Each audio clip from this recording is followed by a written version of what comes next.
nga xalaat ko nga xam ne ko nit ki su toogee wéen rek xool boppam ak lu mu bëgg a xam si boppam su toogee su teyee doo ko xam. tubaab bi daa ko ñu xalaat dañoo ëpp pas-pas rek. loolu dëgg la waaw ak ay njiit yu jub waaw. très bien alors doyen dossier bi aussi yow lan mooy sa jàngat lu toll ak 40 milliards 2016 boobaak léegi pour nu tabax wala yeesalaat yenn ci ay stades régionaux wala départementaux daanaka bu ñuy xool stades yooyu yu si ëpp daanaka parewul am na yenn yoo xam ne sax chantier ba doorul yi dooral ni tamit daanaka dana dem ba ci biir taxaw. waaw si la man dama bëgg a taxaw si benn partie. bi ñuy wax plusieurs chantiers inachevés ou en retard. mu ne le projet confié à la compagnie sénégalaise des travaux publics. Il y a presque 10 ans est inachevé, en arrêt ou jamais démarré. Parmi les chantiers, on note la construction des stades de Patte d'Oie. Stade de Patte d'Oie et Ngelaw. De quel Ngelaw on parle? Ah duñ ma ne stade duñ ma ne Ngelaw bi. Ngelaw fii nii waaw moom laa jëkk bëgg a jox. Et Ngelaw attribué le 5 août 2021 du moins. Par un coût de 2 milliards virgule 28. Et sur une durée de 10 mois, la société avait reçu une avance de démarrage de 457 millions 901 951 francs et un décompte de 63 millions 082 295 francs engagés. Mais les travaux sont arrêtés à cause de l'absence de terrain et de crédits insuffisants. À cause de l'absence de terrain de la wax et de crédit insuffisant. Oui. Le contrat a été réalisé. Résilié du moins. Et le projet réinscrit dans le nouveau programme des infrastructures sportives de proximité, selon le rapport de la direction des infrastructures sportives. 10 cité par Yor moo ko wax. Oui. Ça c'est Yor.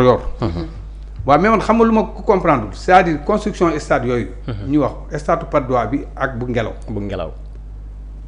Après si biir ñu wax ne bon y a pas eu de site xaw ma. amuñu terrain. mais Ngelaw bii. terrain Ngelaw bii ñuy wax bu fekkee terrain Ngelaw bii la xaw ma de en tout cas xaw ma de quel terrain Ngelaw lay wax de quel stade Ngelaw lay wax. mais en tout cas fii à Biscuiterie. am na fa benn stade bu terrain bu fa nekk terrain Ngelaw lañ koy wax. équipe nawetaan bi ñuy wax Ngelaw moo fa daan entraîner. stade ba ma nga fa disponible ba léegi mi ngi foofu terrain boobu. xawma nag pourquoi le choix de le stade de Ngelaw ak xawma lan mooy choix wu Patte d'Oie mais bu ñu fàtte ne période yooyu je crois président Ligue Pro bi c'était Djibril Wade je crois c'était pas Djibril Wade l'actuel maire de Biscuiterie ñoom la woon moom moo nekkoon président kii bi bon bref je ne dis pas que ne moom il est impliqué wala quoi que ce soit de toute façon information yor la moom lañ jot mais dama bëgg a xam c'est-à-dire bu d'après yor li mu wax bu fekkee yi c'est avéré mais c'est plus que scandaleux déjà man rek mun naa confirmer ne stade bi fi ñu naan à défaut de terrain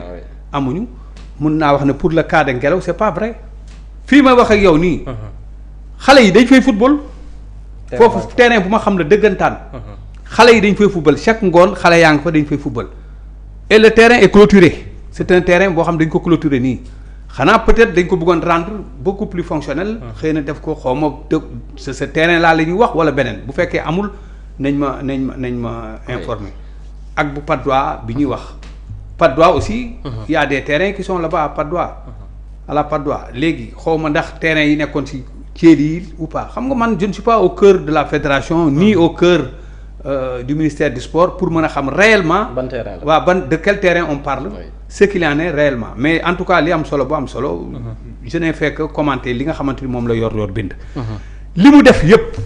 d'habitude yor du waxantu te li muy wax chaque fois c'est des informations xam da koy vérifier waaw journal bu crédible la vraiment te ka fa nekk man am naa yàqin ne c'est pas un journaliste d'investigation boo xamante ni day def ay investigation ci Ngelaw li pour dire des contre-vérités sëñ Saliou Gueye je l'ai toujours dit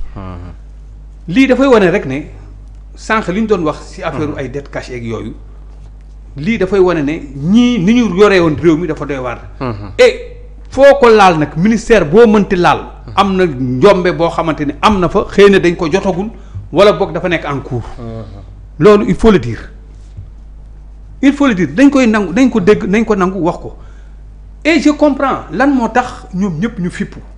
ku nekk di tirer de partout. fu nekk di jug jëfuru commencé wax parce que ñoom ñëpp xam nañ ne ils sont impliqués et ñoom ñëpp pratiquement ils sont menacés. fa lañ jëm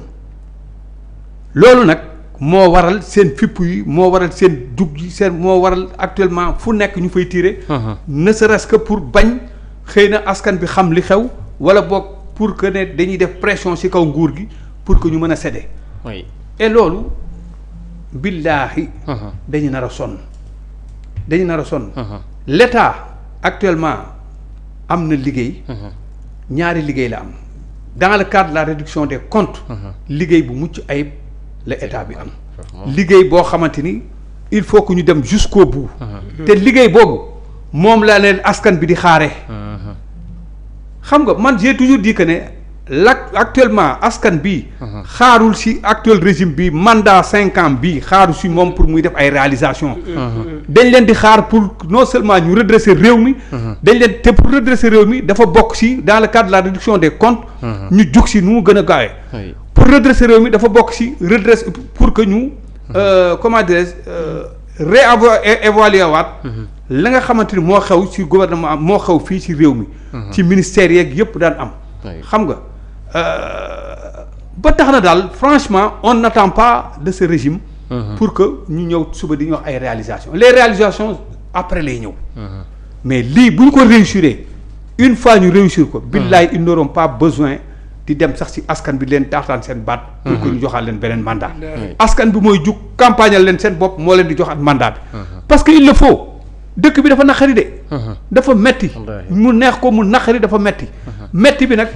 on a le courage de dire que ne dëkk bi lii moo ko metti lii moo tax mu metti on a déjà maa ngi dégg ñi ngi commencé bëgg a politiquer 1% yi nga xamante ni taxe bi ñu teg ci kaw kii yeeg yooyu mais seen au Auchan ak yooyu 1% yi ñu teg ci kaw askan bi dégg naa tey commentaire benn télé un journaliste bu taxaw di wax di commenter ci foofu naan lii ñu teg ci ndoddu kii yi c'est pas normal waruñu ko def askan bi mu ngi souffrir ñun dañoo sonn boobu ba léegi ñu continuer di leen tegaate yeneen coono naan pour ñoom ñu fayal ko seen bopp alors que ñoom seen bopp autorités yi waxuñu ci seeni fonds waxuñu seen fonds yi nga xamante ni moom lañ alloué moom lañ leen alloué bay sa wew tànk da nga war a njëkk a wàññi say fonds pour mën a prétendre dem vers les populations pour leen dóor ay taxes pourtant de ces mêmes journalistes pourtant ces mêmes télévisions ces mêmes personnes ñoo fi nekkoon de période bi nga xamante ni le gouvernement l'actuel gouvernement dafa bu mu ñëwee wàññi woon ceeb bi wàññi yenn denrées de nécessité yi ñu wàññi ci ay 5 francs yi 15 francs yi 20 francs ñoom ñoo njëkk a taxaw doon wax ne li ñu wàññi du dara par rapport ak coût ñoo ko doon wax ne du dara comme du dara kay 1 franc bi dama yaakaar ne wàññee guñ ci dërëm de 1 franc la ñu wax 1 franc 1 franc egg guñ 5 francs de 1 franc la ñu wax lañ ci teg comme taxe yële dañoo wàññi yii 15 francs yii 20 francs yii 30 francs la ñu wàññi fan lañ mujjee lan lañ daan wax wàññiwuñu dara de waaye loolu day wàññi loolu taxul ñu wàññi loolu lañ daan wax alors ces mêmes personnes reviennent ici pour dire que ne lii ñu teg ci askan bi yooyu te non xam nga vraiment man am na sax ñu saisir Cour suprême pour demander ko finalement je ne les comprends pas xam nga lii mooy naafeq dëgg mënta weesu lii ñuy defe nii ñuy chroniquer nii ñuy taxawee di commentaire mel ni nit ñi réew mi ay nit yoo xamante ni daal seen bët dañ def fi ay erreur xamuñu dara dañ leen di jubloo fii ñu jaar fee ñu jaar fële mais lii may wax nii askan bee ma ko gën a xam ñoo gën a xam ni tolloon nañ fi jamono le gouvernement a fait au moins un acte wàññi na les denrées de première nécessité wàññi na yenn yu bëri bu mu ko wàññee réaction bi lan la woon au lieu d'applaudir wax ne vraiment ñu ngi leen di encourager di leen demander à ce que ñu continuer sur cette lancée wàññi nañu vraiment c'est baax na suba bu ñu mënee wàññiwaat mu baaxaat mu kii loolu la ñuy def nit liggéey dafa laaj waaw góor nit bu liggéeyee bu defee lu baax dafa laaj waaw góor pour mu mën continuer defaraat parfaire mais nga taxaw amoo loo si teg lu laan wàññiwul dara lii ñu wàññi du dara c'est insignifiant par rapport ak li nga xamante ni kii ay 5 francs 10 francs fin alors que fii 1 franc lañ teg si kii non c'est malheureux c'est malheureux comme analyse ni nga koy kiiwee quoi yaakaar na daal nit ñi ay dof lañu ils n'ont rien compris alors nañu jug seen kaw mais nag ça se comprend quand on est en face d'un système boo xamante ni dañ ko fi bëgg a jëlee et système boobu xëy na peut-être bopp bee génn bopp bi dem na mais des na yaram bi ak tànk yi yaram bi ak tànk boobu nag moo gën a metti xam nga ma jox la benn anecdote gis nga boo dàqee kaña muy daw di daw ba kii xam nga kaña toujours fu mu tudd di boo koy dàq li muy njëkk pour moom dugal mooy bopp bi waaw il faut mu dugal bopp bi xam nga bu dugalee bopp ba pare pour moom rëcc na alors que yaram bi yëpp des alors ñii genre yooyu la dañoo defe ne actuellement nii pour l'instant il faut que gouvernement bi xam ne ñii pour l'instant seen bopp lañ dugal mais yaram bi des na yaram boobu des nag nañ ko buddi waaye yaa ngi doon lu mu wax nii par rapport ak Sonatel par rapport ak Sonatel Auchan ak beneen bi Sen'Eau c'est-à-dire que projet de loi bu bees la dañ ko voté bu bees par rapport ak lu ñeel si wàllu budget bi la dañ ne Sénégal dafa war a récupérer ay recettes lu toll si 762,6 milliards de francs CFA ñu ne 50 milliards. dañ koy jëlee c'est dans le cadre du paiement des dettes. effectivement 50 milliards dañ koy jëlee Sonatel jëlee ko également Expresso. mais ki nga xam nga mooy si wàllu ñu nekk secteur yi nekk si gars yi nekk si côté secteur hydrocarbure bi. war nañ joxe toll si 76 milliards. kon nekkul dañuy teg taxe yi 1% yi nekkul si gafaka Sénégal bi lay jógee mais si entreprise bi nga xam tey moo logé ñëw biir Sénégal mais attention foofu nuance bi mooy. ñu def ñi mun a contrôler waat ba xam Auchan du am fu mu ko récupérer comme Canal Plus nu mu defoon yokk abonnement yi récupérer ci paiement en espèce loolu mooy erreur bi nag parce que Canal Plus noonu la defoon fay mais teewul mu yokk li nga xam ne moom mooy abonnement yi donc tamit nañ def ndànk parce que Auchan moom mun nañ yokk si non ils vont reverser on leur a demandé de reverser parce que li ñu taxé nañ ko reverser dañ koy reverser ça n'a rien à voir n'empêche ñoom li leen war ak état dañ koy def ba pare taxe yooyu bu ñu ko kiiyee nañ ko reverser loolu lañ leen wax c'est une façon de les contrôler bu baax a baax et de faire participer tout le monde à ce surtout sur le plan de redressement gis nga c'est facile à comprendre nit ñi comprendre nañ ko askan bi comprendre na déggoo fi bruit ça n'a pas fait l'objet d'une marche wala quoi que ce soit déggloo ko fenn ce qui a fait l'objet d'une marche mooy Sénélec problème am na à la Sénélec pour ñoom ils jugent que ne facture yi dafa cher xam nga te loolu pour que il suffisait Sénélec communiquer sur ça pour que population yi mën a comprendre et c'est là où je dis que la Sénélec a failli parce que la Sénélec devait communiquer largement sur les factures là kii yi am ni factures yu kii yu bees yi compteurs yu bees yeeg yooyu ñu fa communiquer foofu bu ñu ko defoon rek population yi ñëpp dinañ mën a nekk au même niveau d'information xam nga mais du tere aussi nous qui sommes ñi nga xam ñoo bokk ci population yi lépp luy jëm impacté directement ci kii bi daf ñuy